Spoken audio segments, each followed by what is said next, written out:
Perkenalkan, nama saya Erlangga Krisdianarta Dualoho dengan NIM akhir 049.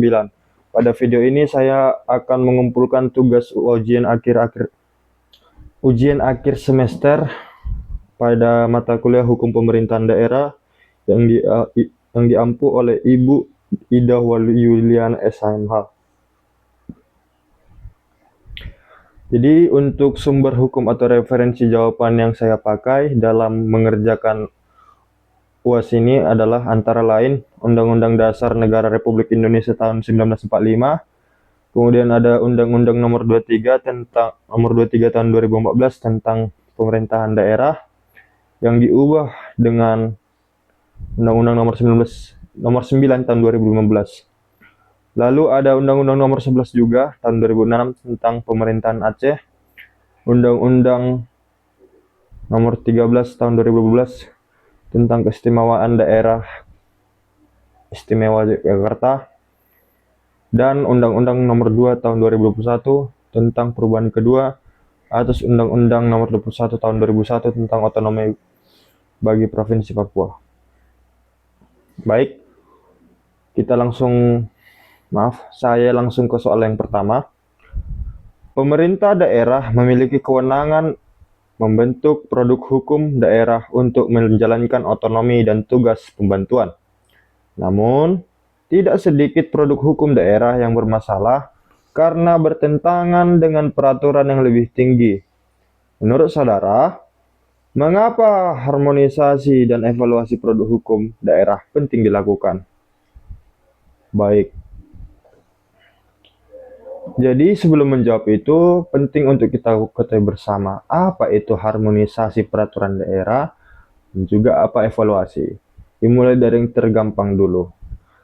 Evaluasi gampangnya adalah melihat apa yang menjadi titik kurang dari suatu peraturan daerah yang kemudian akan diperbaiki ke depannya.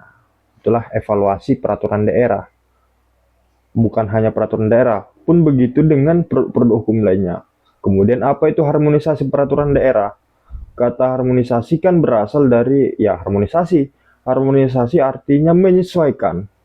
Jadi maksudnya adalah peraturan daerah menyesuaikan dengan konstitusi nasional, harus tetap menyesuaikan dan tidak boleh bertentangan dengan konstitusi nasional.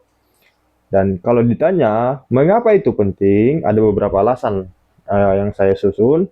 Yang pertama adalah menjamin produk hukum daerah sesuai dengan Undang-Undang NRI tahun 1945 dan peraturan yang lebih tinggi. Artinya, ini berkaitan dengan kepastian hukum.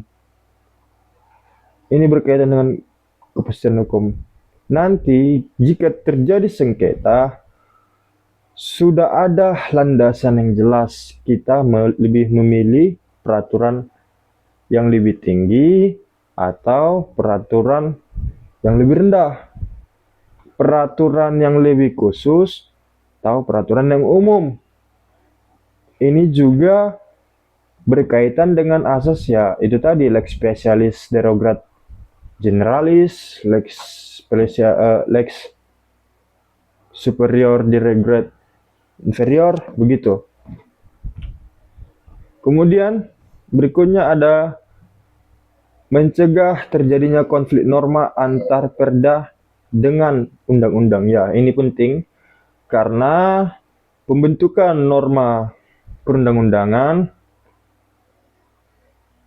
bukan hanya peraturan daerah sebenarnya, peraturan menteri, peraturan yang di atas peraturan daerah itu juga tidak boleh normanya berkonflik atau bertentangan dengan undang-undang dasar kita. Karena memang dikhawatirkan terjadi konflik norma antara peraturan yang di bawah undang-undang itu, undang-undang dasar kita, di bawah konstitusi kita, dengan konstitusi kita sendiri, yaitu Undang-Undang Dasar 1945. Lalu alasan berikutnya ada memberikan kepastian hukum bagi masyarakat. Itu tadi yang saya jelaskan. ketika ada sengketa yang dipakai supaya jelas mana yang dipakai, apakah peraturan daerahnya atau peraturan yang lebih tinggi seperti undang-undang, peraturan perundang-undangan, begitu. Kemudian ada menghindari pembatalan perda oleh pemerintah pusat atau melalui pengajian di Mahkamah Agung. Menghindari pembatalan perda oleh pemerintah pusat. Artinya, kalau peraturan daerah itu bertentangan dengan konstitusi, maka pemerintah pusat dapat melakukan pembatalan atas perda yang disusun itu. Jadi kalau mau perdanya tidak dibatalkan oleh pemerintah pusat, perdanya harus harmonis, ya ini harus sesuai dengan Undang-Undang Dasar. Alasan berikutnya, mewujudkan tata kelola pemerintahan efektif dan akuntabel. Ya, kalau dia hukumnya udah pasti, peraturan daerahnya sudah pasti, pastilah terwujud pemerintahan daerah yang efektif dan akuntabel tadi. Itu dia untuk jawaban yang pertama. Saya lanjut soal nomor 2. Undang-Undang Nomor 23 Tahun 2014 tentang pemerintahan daerah mengatur pembagian urusan antara pemerintah pusat, provinsi, dan kabupaten kota. Mengapa pembagian urusan pemerintahan penting dalam penyelenggaraan otonomi daerah? Jelaskan pula akibat hukum apabila pemerintahan daerah menjalankan urusan yang bukan menjadi kewenangannya. Baik, kita dari pertanyaan pertamanya dulu. Mengapa pembagian urusan pemerintahan penting? Pembagian urusan pemerintahan penting dalam penyelenggaraan otonomi daerah. Ya, karena memang ini berkaitan dengan kata kuncinya otonomi daerah. Kalau dikatakan otonomi daerah, pasti ada juga kewenangan yang diberi kepada otonomi daerah itu, kepada daerah yang diberi otonomi itu maksud saya. Kalau dia tidak diberi kewenangan, dia tidak dikasih kewenangan, bukan otonomi namanya. Namanya adalah otoriteritas dari pemerintah pusat terhadap daerah. Begitu. Mengapa penting? Ya jelas penting, karena itu sudah diamanatkan oleh Undang-Undang Dasar bahwa pemerintahan daerah yang terdiri dari provinsi kemudian di bawah kabupaten kota itu memiliki otonomi khusus, begitu. Juga ada tujuannya. Antara lain tujuannya adalah memberikan kepastian kewenangan pemerintah pusat, provinsi, kabupaten. Itu tadi yang saya katakan. Kewenangan misal ada satu proyek besar, pembangunan besar. Kalau dia dikatakan proyek strategis nasional, proyek besar ini kita umpamakan di Madura. Kalau proyek besar ini bernilai triliunan ini dinamakan atau dimasukkan dalam proyek strategis nasional, maka itu menjadi kewenangan pusat. Tapi kalau tidak, kalau itu inisiatif dari misalnya Kabupaten Bangkalan, itu kewenangan Kabupaten Bangkalan. Baik anggarannya, secara administratifnya, peraturan perundang-undangannya pun tentu memakai dasar hukum Perda Bangkalan. Gitu. Kemudian menghindari tumpang tindih kewenangan. Iya, ini penting. Harus dibedakan mana yang menjadi kewenangan provinsi beserta kepala daerahnya itu gubernur, mana pula yang menjadi kewenangan kabupaten kota beserta kepala daerahnya yaitu bupati dan atau wali kota, begitu. Kalau ini tidak jelas atau tumpang tindih begitu, ya apa yang mau diharapkan? Dalam artian tumpang tindih, ketidakjelasan itu adalah salah satu contoh yang paling gampang, paling umum kita ketahui adalah eh, jangkauan wilayahnya. Kalau gubernur atau provinsi jangkauan wilayahnya lebih luas, membawahi beberapa kabupaten yang dikepalai oleh bupati atau wali kota begitu. Jadi kewenangan si bupati atau wali kota itu hanya sebatas pada wilayah kabupaten itu saja. Tetapi kalau si gubernur, ya satu provinsi itu, kalau ada batas-batas kewenangan kebijakan, itu diserahkan kembali kepada pemerintahan kabupaten tadi oleh si gubernur begitu. Lalu mempercepat pembangunan daerah dan mendukung pelaksanaan otonomi daerah. Ya, mempercepat pembangunan daerah. Kalau tidak ada pembagian urusan pemerintahan ini, misal tadi hanya, misal kita di Jawa Timur hanya ada satu kepala daerah yaitu Ibu Gubernur, Ibu Khofifah. Takutnya ada tendensi kepala daerahnya hanya membangun daerah tempat tinggal atau bahkan tempat lahirnya saja, kabupaten atau kota tempat lahirnya saja. Daerah lain, nah begitu. Bagaimana? Daerah lain dilupakan begitu. Tapi ketika Jawa Timur itu dibagi menjadi beberapa kabupaten dan kabupaten itu dikepalain oleh bupati ataupun wali kota, maka yang menjadi penanggung jawab pembangunan terhadap kabupaten-kabupaten itu adalah si bupati tadi atau wali kota tadi. Jadi diharapkan pembagian wilayah ini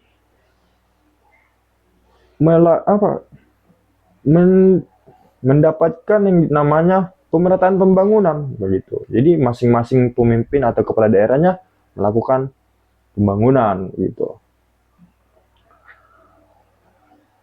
Lalu kita lihat apa sih yang jadi akibat hukum kalau ada pelampauan kewenangan dari kepala daerah. Misal gubernur melampaui kewenangannya atau bupati atau wali kota melampaui kewenangannya. Yang pertama, kebijakan dapat dibatalkan. Misal ada bupati yang menutup proyek strategis nasional karena itu dilakukan di daerahnya. Padahal kan itu bukan kewenangannya. Itu kewenangan pemerintah pusat seperti yang saya jelaskan tadi. Maka kebijakan itu dapat dibatalkan. Kebijakan si bupati tadi oleh siapa? Oleh yang di atas bupati, gubernur atau presiden atau bahkan menteri begitu ya. Yang kedua, berpotensi dikenai sanksi administratif. Ya pasti kalau si bupati atau gubernur atau kepala daerah yang lain itu melampaui kewenangan yang menjadi tanggung jawabnya, pasti itu sebagai pejabat negara dia akan diberi sanksi administratif. Lalu menimbulkan sengketa kewenangan itu tadi, kalau dia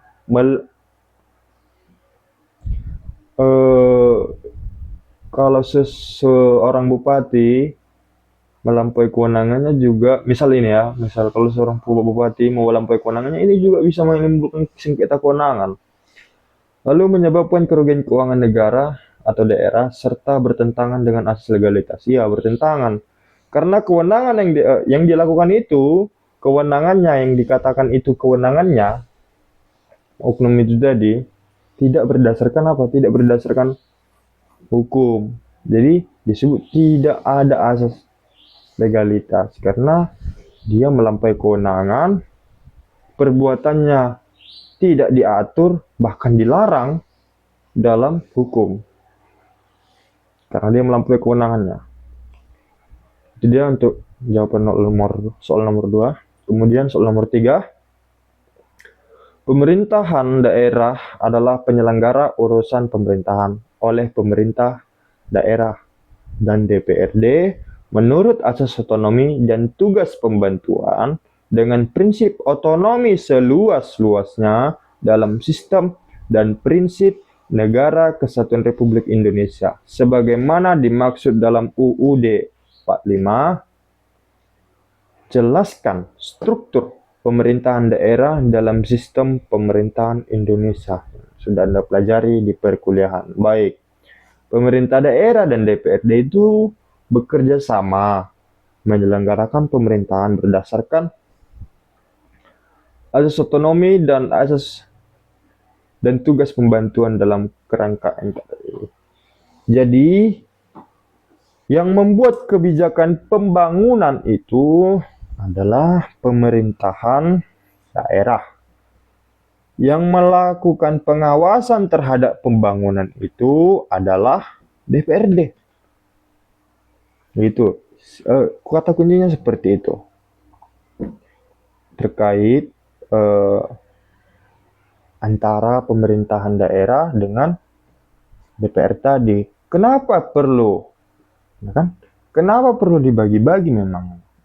Karena memang kalau si pemerintahan daerah tidak ada yang mengawasi, ya dikhawatirkan kepala daerahnya sewenang-wenang, melanggar ketentuan hukum, begitu.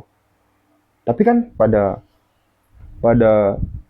nyatanya toh juga kepala daerah dipilih berdasarkan partai atau koalisi partai atau koalisi partai yang itu diduduki dalam DPRD, dalam kursi DPRD atau Dewan Perwakilan Rakyat Daerah. Tapi bagaimana lagi? Undang-undang sudah mengatakan demikian kalau realitasnya berbeda dengan apa yang ditulis dalam undang-undang atau yang diatur dalam undang-undang, itu bukan salah undang-undangnya, berarti salah orang-orangnya, begitu ya. Untuk strukturnya sendiri, kepala daerah itu kalau ya seperti yang kita ketahui bersama, kalau dia provinsi dikepalai oleh gubernur, kalau dia kabupaten bentuknya dikepalai oleh bupati, kalau bentuknya kota dia dikepalai oleh wali kota. Untuk yang menjalankan segala urusan pemerintahan itu adalah perangkat daerah. Tetapi yang memimpin perangkat daerah ini disebut kepala daerah. Nah, yang menjalankan ini, yang memimpin ini langsung dipilih melalui pemilihan umum oleh masyarakat di daerah itu. Makanya ada pilkada kabupaten, ada pilkada provinsi yang langsung luber dan jurdil. Nah, untuk menjalankan pemerintahan yang dipimpinnya ini, kepala daerah membutuhkan perangkat pastinya yang terdiri antara lain sekretariat daerah, dinas daerah, badan daerah, kecamatan, dan juga kelurahan. Jadi, sekretariat daerah itu yang kita sering dengar, sekda. Dia dipimpin oleh sekretaris daerah. Sekretaris daerah ini kendati dia merupakan ASN tertinggi di satu daerah, dia tidak dipilih langsung oleh rakyat. Jadi ASN yang tertinggi itu ya sekda. Dia melalui proper check and proper gitu. Ini DPRD atas usulan pemerintah, pemimpin atau kepala daerah begitu. Pun begitu dinas, baik dinas lingkungan hidup ataupun dinas-dinas lain, dinas pemuda dan olahraga, itu juga merupakan perangkat daerah yang menjalankan tugas di daerahnya. Kalau dinasnya ya tergantung dia dinas apa dan tugasnya untuk membawahi kedinasannya itu. Misal kalau lingkungan hidup dia membawahi itu di daerah itu. Untuk DPRD, dalam menjalankan tugas itu perlu pengawas. Nah, perlu pengawas baik dari segi legislasinya, baik dari anggarannya, baik dari check and balances lah ya, pokoknya. Jadi nggak bisa pemerintahan daerah yang terdiri dari kepala daerah dengan perangkat daerah tadi bertindak sendiri. Dia dalam melakukan atau mengeksekusi satu kebijakan harus minta persetujuan dari DPRD dulu. DPRD yang punya fungsi tadi, fungsi legislasi, fungsi anggaran, fungsi pengawasan tadi.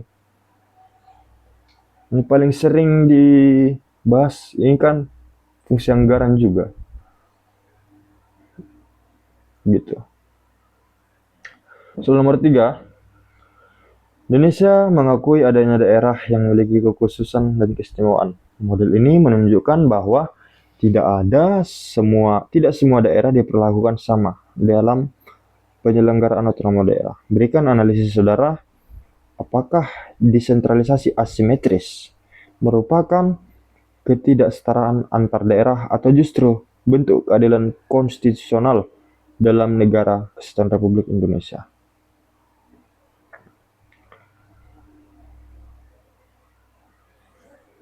Baik.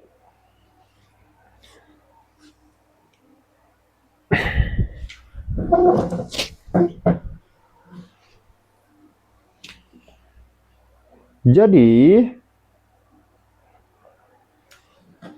kekhususan atau keistimewaan yang didapat oleh daerah-daerah otonomi itu atau yang sering disebut desentralisasi asimetris bagi saya bukan sebuah ketidakadilan, tapi kalau kita lihat ke belakang, sebelumnya kita harus mengetahui dulu siapa aja daerah mana saja yang mendapat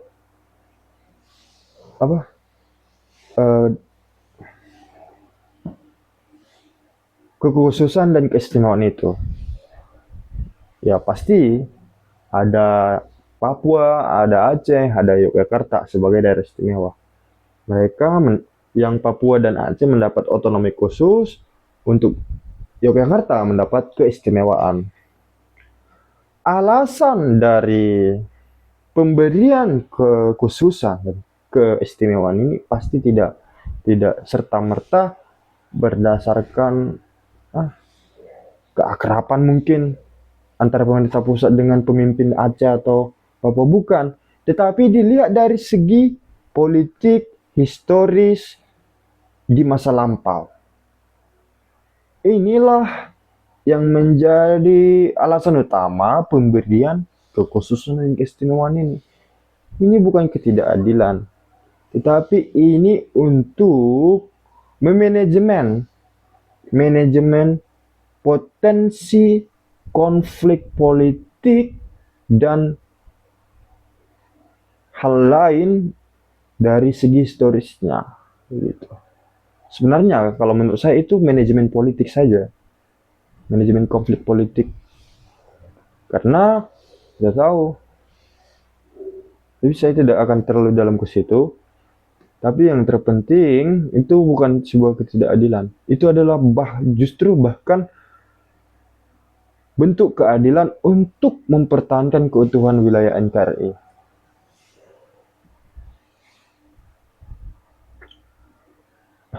Nomor 4 gimana? Oh, itu tadi soal nomor 4 ternyata. Baik, itu saja tugas UAS saya. Saya kira, saya ucapkan terima kasih. Assalamualaikum warahmatullahi wabarakatuh. Salam sejahtera.